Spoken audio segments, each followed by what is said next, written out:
hayang lo thang lianin Raul thar hring nun ka lo zawa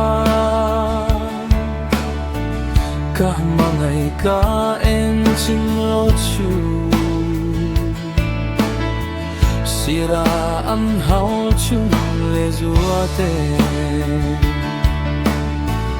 In jai leng phil lai atape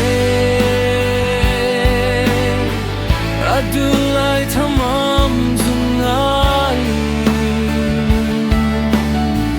Kapan chuan mo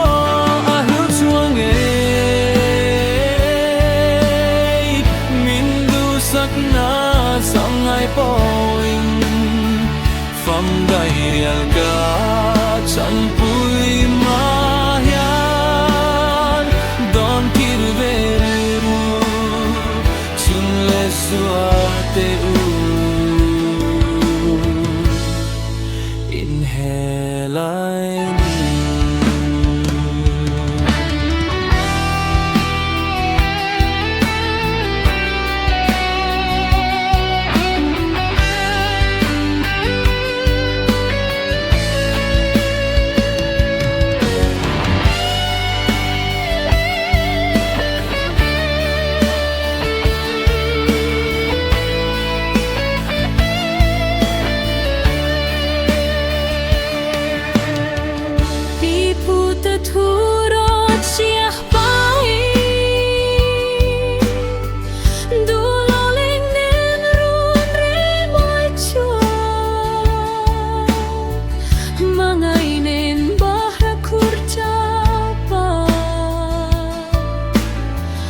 Atlanong